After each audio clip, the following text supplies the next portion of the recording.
Will the market go up or down? Should you lock in or float?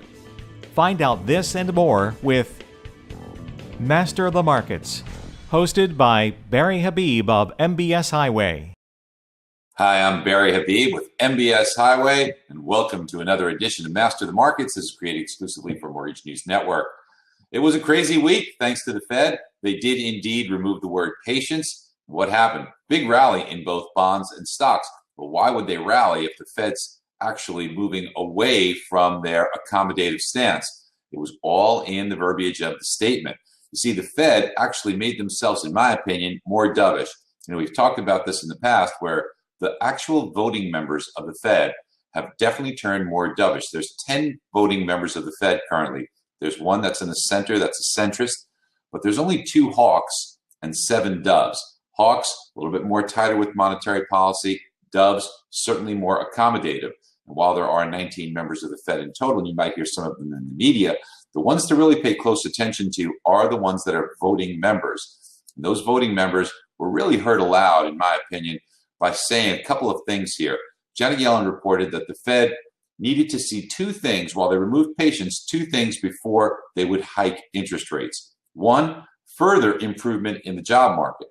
Now, look, you can argue that some of these job numbers have been pretty impressive, a lot of job gains.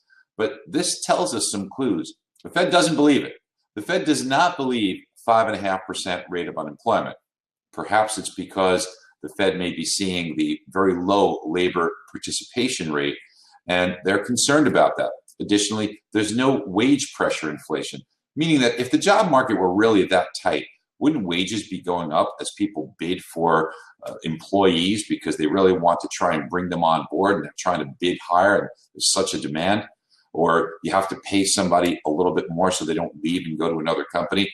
They're not seeing that, so that doesn't really convince the Fed that the labor market is tight now, or at the level that they want it to be. Now, they did say they'd like to see the labor market go to a level of around 5.1% unemployment.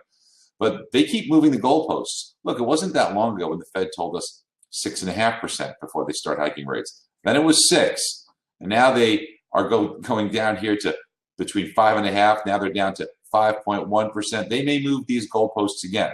All right, there was 2 things the Fed said. One was more continued benefits and improvement in the labor market. But the other was regarding inflation. And this is the big one, in my opinion.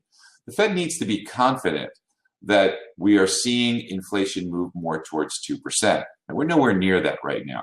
There's 2 measures of inflation. There's the overall headline inflation, which takes into account everything, including lower oil prices. And that's pretty much flat. That's about 0, nowhere near 2%.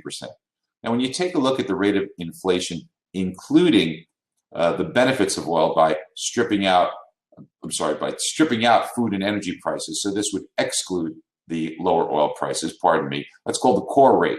That core rate of inflation is less than 1.5% currently, so still nowhere near 2%. Does this mean that the Fed is not going to hike rates at all? Potentially. We need to see these 2 indicators move more towards these Fed targets, and then the Fed isn't guaranteed to hike rates. That's when they'll start to consider it. It's quite possible we could not see a rate hike this year.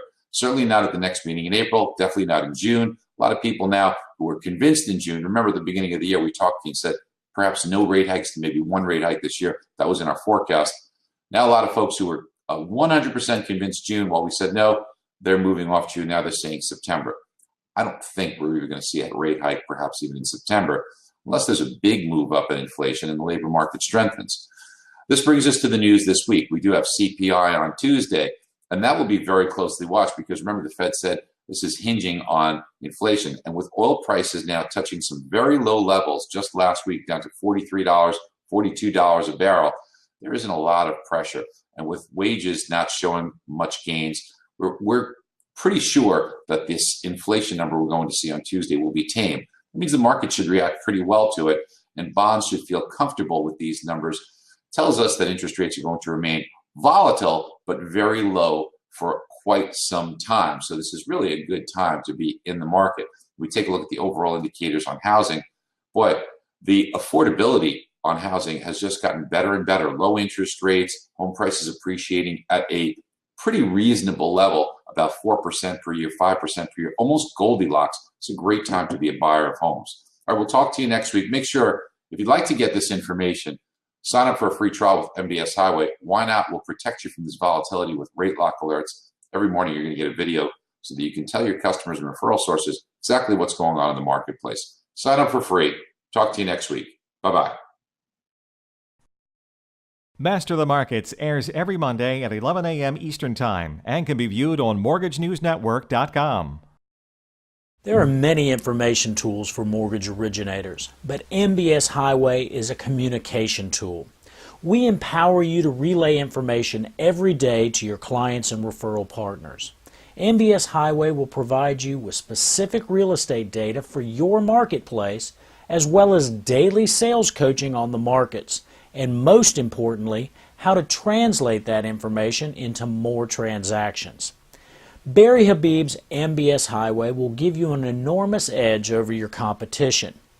You will more easily win the trust and respect of your clients, and you'll become the go-to resource in your area for market intelligence. And yes, we will protect you from adverse repricing.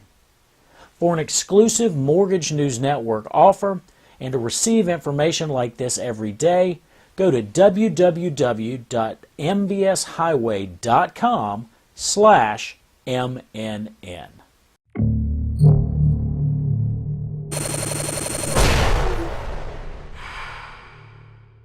This is Mortgage News Network.